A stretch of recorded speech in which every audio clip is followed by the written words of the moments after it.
કેમ છો મારા પ્રિય ગુજરાતીઓ? નમસ્તે, જય હિન્દ, જય ભારત.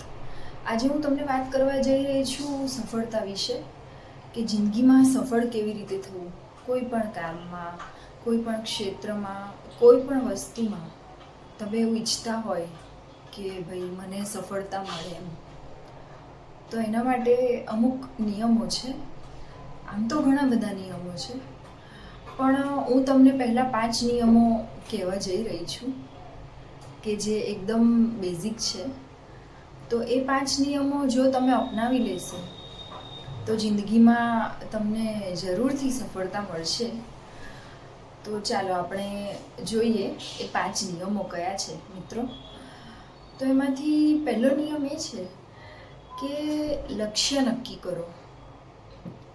એટલે કે તમારે કઈ તરફ જવું છે. લક્ષ્ય એટલે કે ધ્યેય. તમારું ધ્યેય શું છે?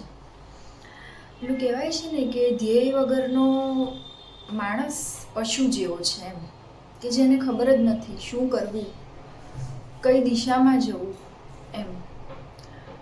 એટલે દિશા વિના યાત્રા શક્ય નથી. દિશા ખબર પડે તો જ યાત્રા થાય.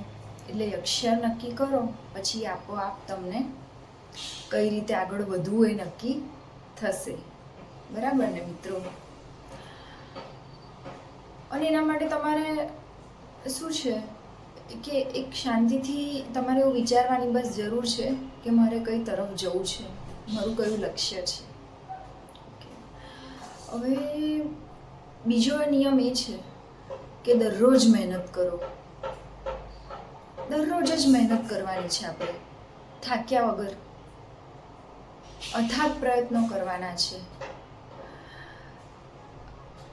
બોલવું સરળ છે, મને ખબર છે મિત્રો, પણ સફળતા મળશે ત્યારે આપણને શું મળવાનું છે, કેટલી ખુશી અને જે તે વસ્તુમાં સફળતા મળ્યાનો જે પણ આપણને આનંદ કે જે પણ, બરાબર, તો એનો જે રિવોર્ડ મળવાનો છે આપણને એ કેવો હશે એ વિચારતા તમારો થાક પણ ગાયબ થઈ જશે મિત્રો. એટલે પેલું કહેવાય છે ને કે નિરંતર પ્રયત્નો કરવાના છે, અને નિરંતર પ્રયત્નો તમને વિજય તરફ દોરી જ જાય છે. એટલે કે તમે જીતીને જ રહેશો મિત્રો એમ, જો નિરંતર પ્રયત્નો, અથાગ પ્રયત્નો કરશો. અને ગીતામાં કૃષ્ણ ભગવાને બી કીધું છે કે તું કર્મ કર, ફળની ચિંતા ના કરીશ એમ.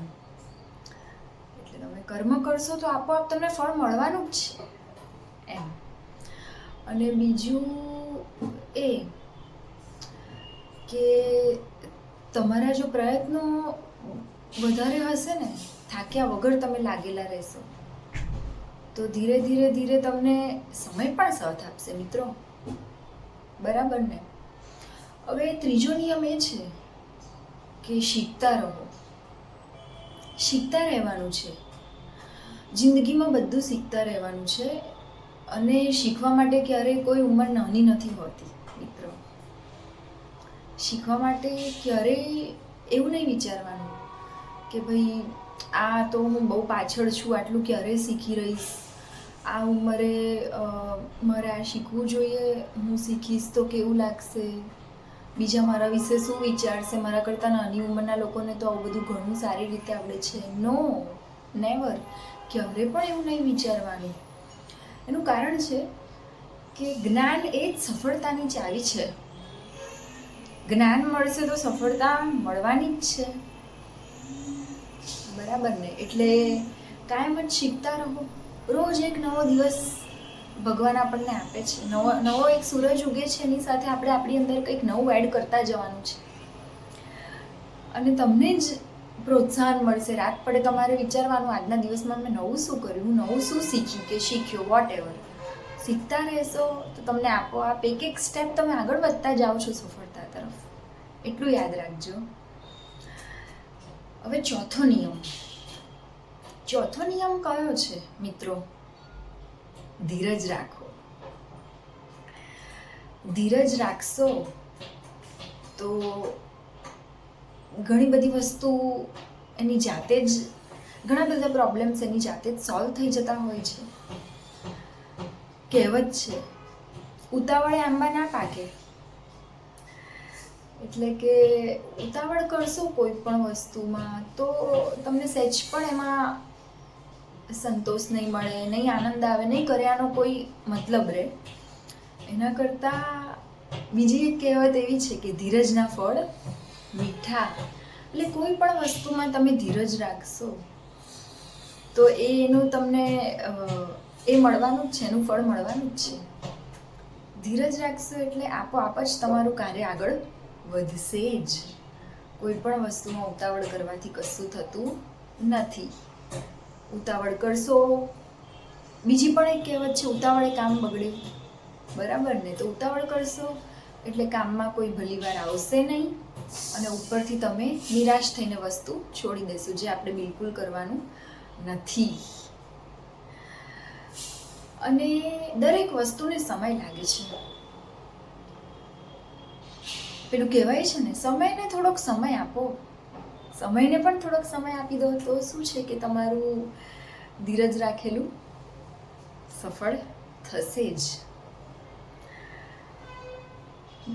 નંબર 5, છેલ્લો નિયમ, last but not the least. છેલ્લો નિયમ, ક્યારેય હાર નથી માનવાની આપણે. ક્યારેય હાર ન માનો. હાર માનીને બેસી જવાનું એવું નથી કરવાનું આપણે. કેમ કે અંતે જીત હંમેશા કહેવાય છે ને ધીરજવાનને જ મળે છે. જેણે ધીરજ રાખી હોય એને જ જીત મળે છે. હાર માનવાની નથી. ગીતામાં કૃષ્ણ ભગવાને એવું પણ કહ્યું છે, કરેલું ક્યારે પણ ફોકટ જતું નથી. બરાબર ને? તો જિંદગીમાં સફળ થવું હોય તો ક્યારેય હાર માનવાની નથી, આગળ વધતા જ રહેવાનું છે. આ 5 નિયમો તમે ધ્યાનમાં રાખી અને આગળ વધશો ને મિત્રો, તો તમને સમય પણ સાથ આપશે, ભગવાન પણ સાથ આપશે, નસીબ પણ સાથ આપશે, કુદરત પણ સાથ આપશે. તમારે ખાલી પોઝિટિવ રહીને આગળ વધવાનું છે. ક્યારેય નેગેટિવ નથી થવાનું. નેગેટિવ થોટ્સ લાવવાના જ નથી, નેગેટિવ વિચારવાનું જ નથી. ઇવન નેગેટિવ વિચારો આવે તો પણ તમારે એને તરત જ ડાયવર્ટ થઈને પોઝિટિવ વિચારો તરફ તમારા મગજને વાળી લેવાનું છે. બરાબર ને? તો જ તમને સફળતા મળશે. નેગેટિવ વિચારશો તો કંઈ જ એનો અર્થ નથી. નેગેટિવ વિચારશો તો નેગેટિવ જ થશે, પોઝિટિવ વિચારશો તો ચોક્કસ પોઝિટિવ થશે અને તમને સફળતા મળશે જ. તો મિત્રો, તમને આ મારો વિડીયો કેવો લાગ્યો એ તમે મને જરૂરથી જણાવજો કોમેન્ટ કરીને.